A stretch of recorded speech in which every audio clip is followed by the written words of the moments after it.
Hey guys, welcome back to part 2 of my Prot Paladin tanking guide for Naxxramas in the pre-patch. So next boss you're going to get to is going to be Gothic the Harvester.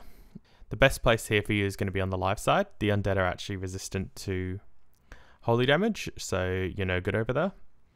Our group kills from left to right side, so I would highly recommend you being on the right side where you can pick up the Death Knights.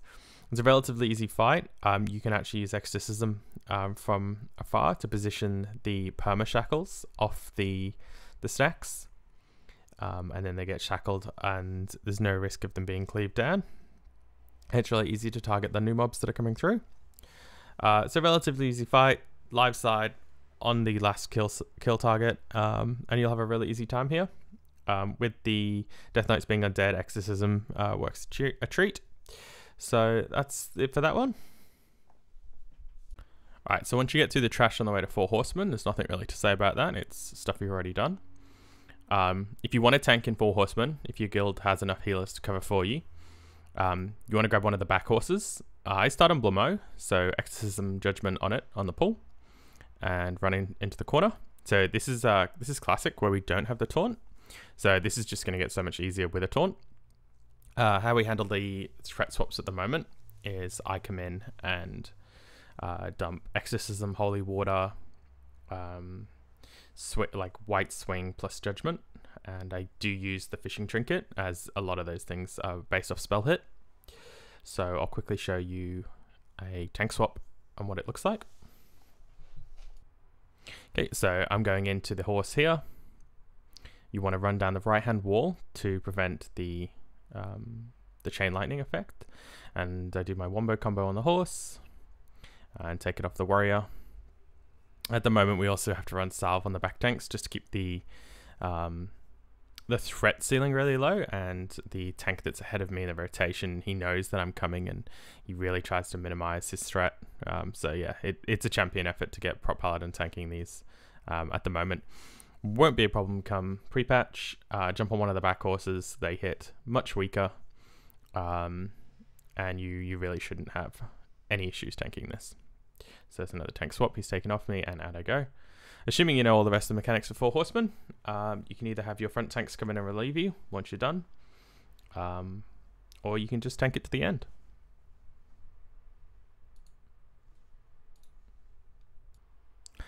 Okay, so once you're done with 4 Horsemen, we head over to Spiderwing, so let's cover that quickly. Now, one of the more interesting pulls is the pull with the green spider. Now, how we handle this is you don't want to conce or anything on the pull. I run out and basically just grab the stalker and I run it around the corner with my healers coming through, and I tank it around the corner. You can basically tank whichever mob your raid leader wants to put you on here. Just with the ability to self-cleanse, being a dwarf stone form, it can help cleansing hunters that get charged. Just kind of why I handle the Venom Stalker. Also, you're not competing directly for threat with anybody hitting it from the beginning. So that's where I put myself. We have Hunters bait the charge on this, so the raid cleans up the little ones and then comes around the corner. It's just a real simple, clean way to handle the Venom Stalkers. So you got 2 packs of those. Basically, we do the same thing on the next pack as well. I go into the corridor here and do the exact same thing on the blue target, and the raid kills the other ones around the corner. Let's jump to the boss. Okay, so Anubis is another great main tank opportunity. So this is something that I do empty each week.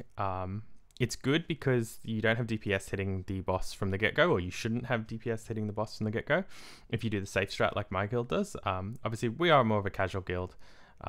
If you're in a speed clear guild, probably don't recommend emptying this. And you see we did have a hunter there on the wrong target, so he's pulled it off me and then gone ahead and feigned death.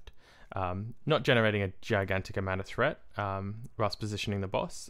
Wasn't expecting to have anybody hit it, but as soon as it's in position, it's generally not too much of a problem. So I try and save my mana on the pull, and once those ads are dead, then I'm going to start up my King's rotation. Or King's rotation, spamming Kings I should say. In a 40-man raid, Kings is still going to be decent when you have nothing else to do. Obviously Classic, it's our main source of threat. So you want to pump the boss. Once the Locust Swarm timer has finished, the boss can then cast a Locust Swarm, so you need to be ready to run. Have the hunter do the aspect of the pack once you're away from the boss, because he'll stand still, cast for a few seconds. It'll give you time to get out of melee range. If you do get clipped by Locust Swarm, you can actually bubble the stacks off, so using your cancel aura macro. You just have to be very careful that people aren't within 10% of your threat when you do that. So I'll show you what the run looks like. Oh, okay, cool. Don't need to skip. Locust Swarm is out. I have the running speed from the hunter. And you want to kind of like overrun a little bit when you get to the far end. So if you stop where you get to the tanking position,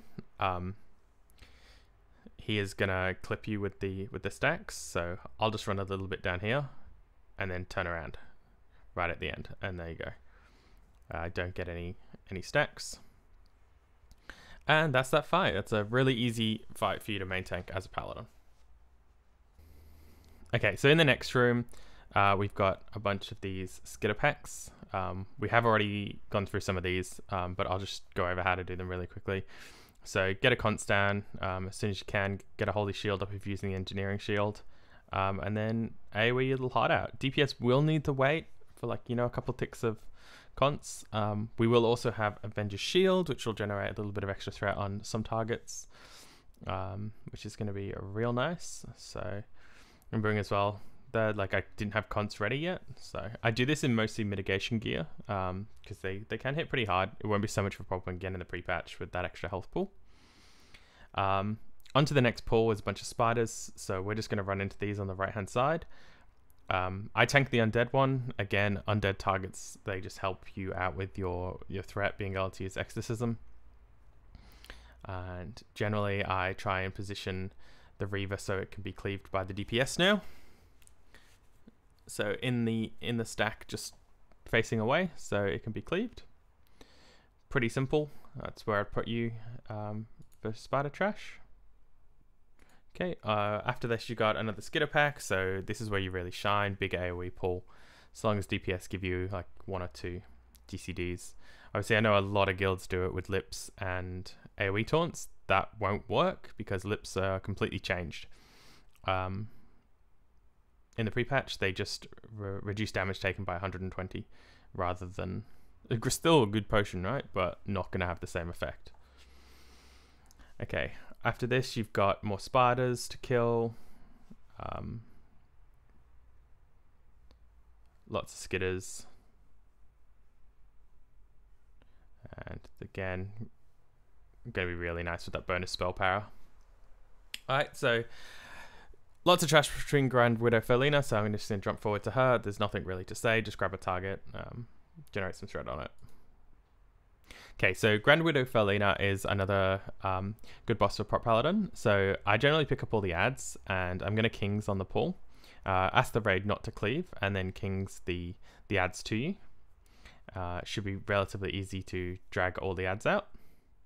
Just like that. Gives the priest a nice stack. We put them at the back of the stage, so the priest can easily grab them, run them over to the boss, and it's never too far to go. Your damage on these doesn't matter, so you can wear full mitigation gear, so long as you just pick them up and hold them, basically. And that was probably going to be your role for this encounter. Okay, so on the trash on the way to my Exner, again, doing the Tomb Horrors. You're just better undead targets, so put yourself on those. Position them away from the raid for the cleave. And we normally kill them last. So that gives me plenty of time to generate threat. After this, there's no new trash mobs. Basically, you're just killing more of the same stuff all the way to Exner. For Exner herself, you're literally just a DPS. There's no reason to try and tank it as a paladin. Warriors with their shield wall are just objectively better in every way, shape, and form. So just take a chill for that one and hit the boss in the butt and do some damage. And then we're going to head into the Frostworm Wing and talk about that quickly.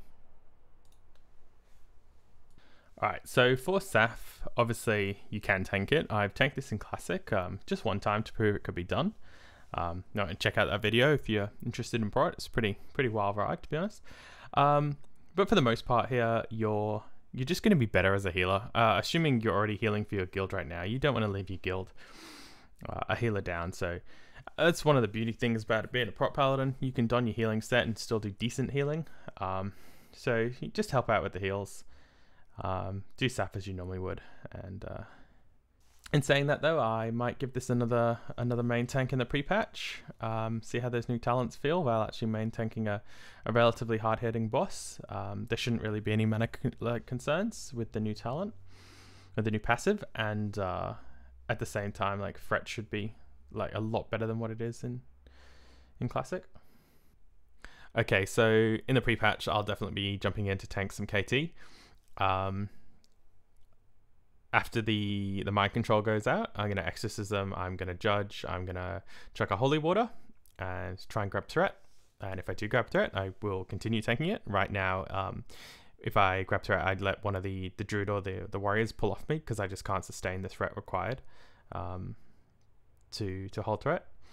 I also need to be off the boss for phase 3 because I transition to the back of the room just like this, and I spam kings to basically funnel all of the adds to the back, and I tank them all. So that's something that if you haven't done before as a Prot Paladin, it just makes the fight so much easier. We obviously do try and CC where we can, but because you're still generating threat on the shackled targets, if any do get loose, they're just going to come straight to you. Another thing to think about as well in this fight is you also generate threat on the mind control targets when you're kingsed.